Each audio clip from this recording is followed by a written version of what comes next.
Yo everyone, welcome back to the Dragon Ball Z Dokkan Battle video. Today, we're going to talk about something that's getting asked quite a bit. When did the banners drop? We're going to talk about that, and then towards the end of the video, I'm going to also talk about Crillon and 18 because I never did a formal explainer video for those characters that just got added into the data last night. So if you guys enjoyed today's video, hit the subscribe if you're new for more content. And if you'd like to see the Gohan and Cell showcases, those will be down below. We do use 16 and Crillon in some spots too. But anyways, that being said, the most important thing is when do the banners drop? The banners drop in about an hour and a half from the time of the recording. It is currently, it's just about noon pretty much. So again, Pacific time, it's listed at 1:35. Also, we did get an announcement from I Seriously here saying that it drops at 8:35 p.m. UTC. The current UTC, if I go ahead and update this, is 6:55. So one can surmise that again, in just about an hour and 40 minutes or so, this banner and these banners should go live. So a couple of other things I want to mention. As far as that's concerned, we don't know exactly right now anyway what units are going to be on the banner. They could also potentially stagger logins. They generally only do that when there's a maintenance announcement, but still stay tuned for that, and if it happens, it happens. But regardless though, again, generally with celebrations, they drop this stuff in the middle of the day Pacific time. So again, this is 1:35 p.m.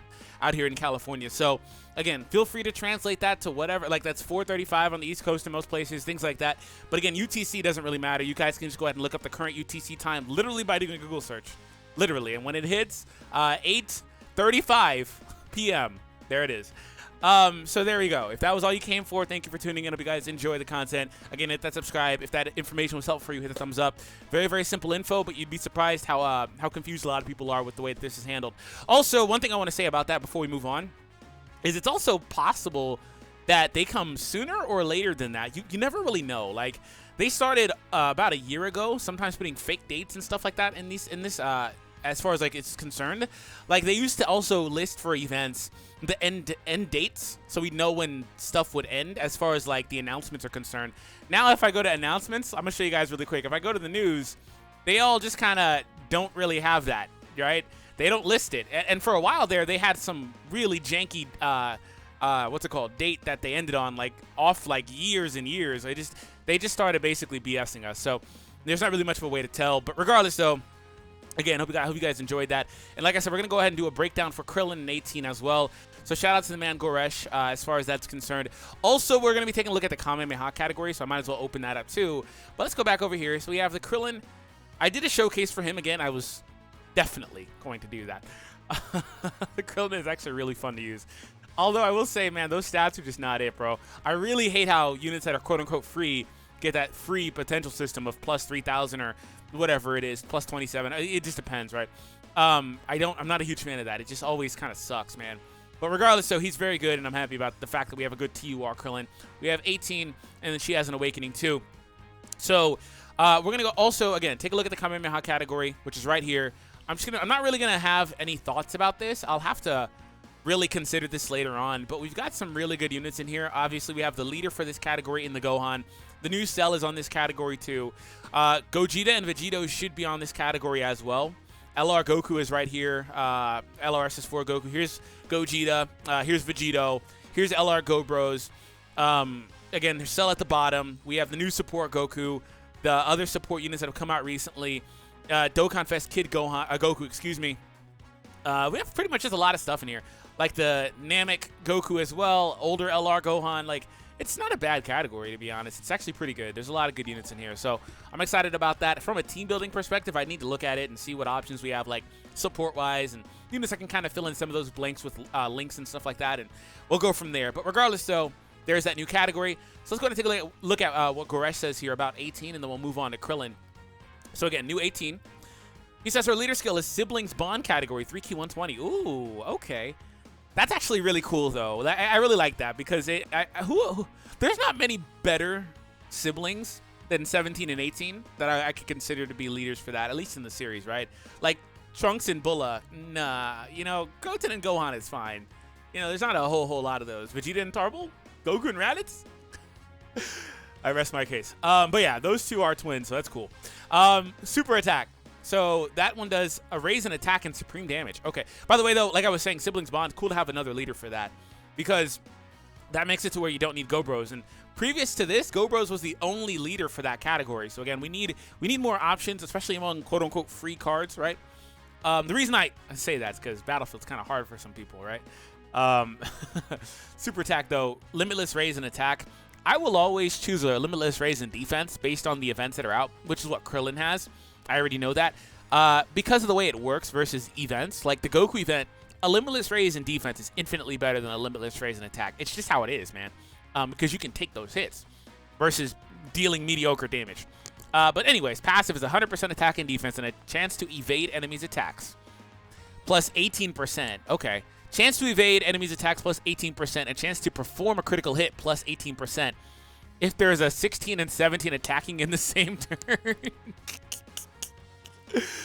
Gain an additional 80% attack and defense and chance to evade enemy attacks plus 18. What is this passive? What? Okay, let me break this down. 100% attack and defense. And chance to evade enemy attacks plus 18. And chance to perform a critical hit plus 18.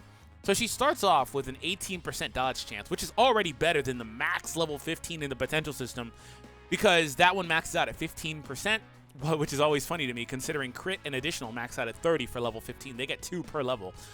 That's already better. And then she's got the equivalent of a mid-level crit, which is good. And then also, so it breaks it off. If there's a 16 or a 17, that's important to know. You don't need both. If there's a 16 or a 17 attacking in the same turn, gain an additional 80% and chance to evade attacks plus 18 and chance to perform a crit plus 18. Okay, this unit is actually really good. When you break it down that way, she's pretty good. Also, since there's a semicolon, they probably do get multiplied. This second part of her passive probably gets multiplied. So her crit chance, her dodge chance, this unit is actually really good. I kind of giggled in there with the 16 or 17 thing.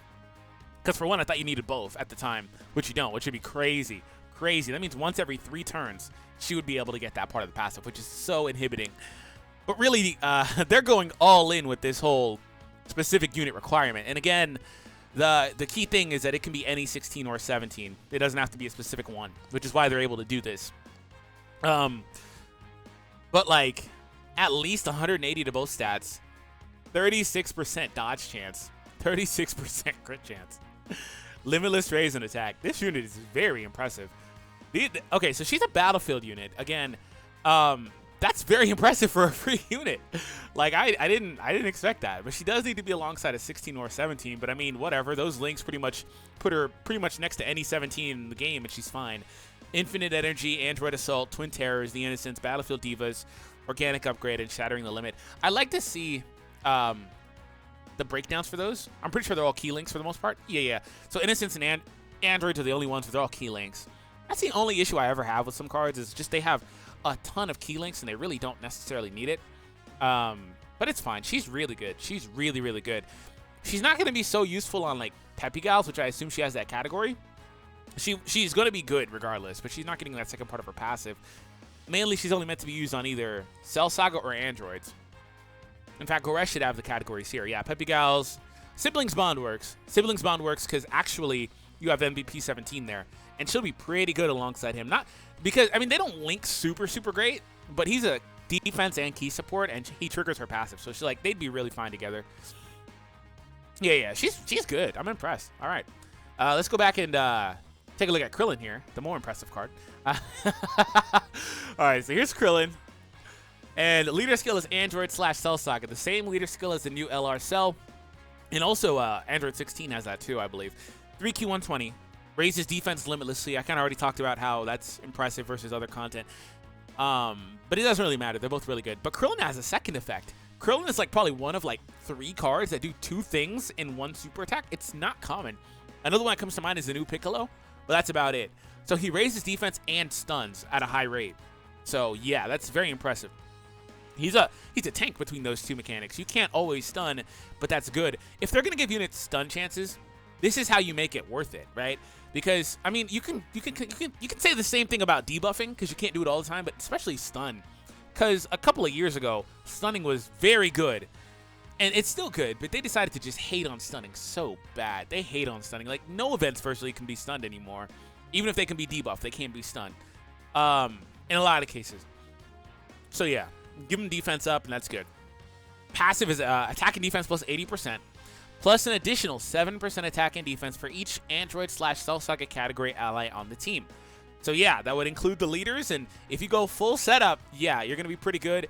That should also be another multiplicative bonus, unless it activates at the same time, which it probably does, to be honest, so it'll be additive. I'm always confused about that.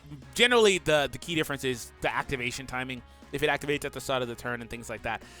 Keep +4 as the first attacker in a turn, keep +2 as a second attacker, perform an additional super attack if there's an Android category enemy. So if he's the first or second spot unit, he gets bonus key.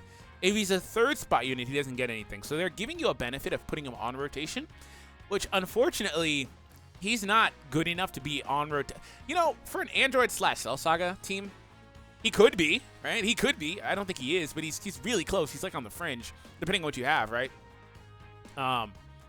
But he's good, right? And he's going to actually link pretty well with Piccolo. The downside is there's not another Android/Cell Saga Piccolo. You could, I made this mistake last night in assuming that you couldn't transform Piccolo on this team, but really you could run the one other card that would fit, and that would be utilizing the Cell's secondary leader skill of Extreme Int, which is Demon King Piccolo, which there's no point in that. No.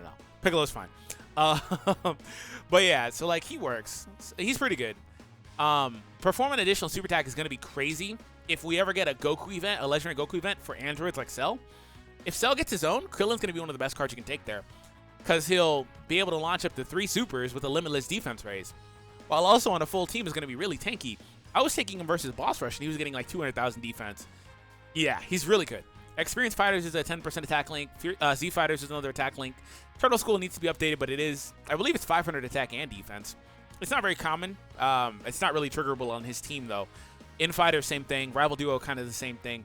Shocking Speed and Shattering the Limit. It's a good thing he has Shocking Speed, because if he did not have Shocking Speed, he would be nowhere near as viable. So, overall, though, that is it, everyone. Thank you all for tuning in. Hope you guys enjoyed today's video. And again, we're inching closer, guys.